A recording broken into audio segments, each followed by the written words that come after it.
আজকে আমি আপনাদের সঙ্গে আলোচনা করব আজকের ডেটের অর্থাৎ 30শে জানুয়ারি 2026-এর নির্বাচন কমিশনের দেওয়া নতুন এবং গুরুত্বপূর্ণ অর্ডার নিয়ে।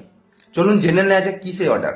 তার আগে বলে রাখি, আপনারা অনেকেই কমেন্ট করে আমাকে কমেন্ট সেকশনে জানতে চেয়েছিলেন যে আমরা যে হিয়ারিং এর নোটিশ পাচ্ছি, এই হিয়ারিং এর নোটিশ আর কতদিন পর্যন্ত আমরা পাবো, বা এই যে হিয়ারিং এর নোটিশ জেনারেট হচ্ছে, এই হিয়ারিং এর নোটিশ আর কতদিন জেনারেট হবে। চলুন, আজকাল কোনো ভাষা উত্তর নয়, একদম পরিষ্কার গাইডলাইন অনুসারে একদম সঠিক ডেট আপনাদের সামনে তুলে ধরবো।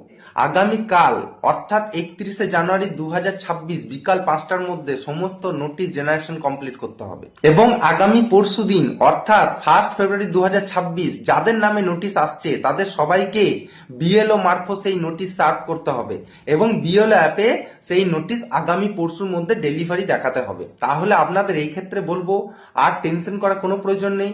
যদি আগামী কালের মধ্যে আপনাদের নামে নোটিশ জেনারেট হয়ে থাকে, তাহলে বিএলও মারফত আপনারা আগামী পরশু দিন এই নোটিশ হাতে পেয়ে যাবেন, এবং আগামী 7 দিনের মধ্যে এই সমস্ত নোটিশের হিয়ারিং কমপ্লিট হবে। তাহলে আশা করি অনেকেই যারা সমস্যার মধ্যে ছিলেন যে আমাদের নোটিশ আসবে কিনা বা কবে নোটিশ আসবে, অনেকেই ধোঁয়াশার মধ্যে আছেন, তো তাদের জন্য আশা করি আজকে একটা ক্লিয়ার পিকচার আপনাদের সামনে তুলে ধরতে পারলাম।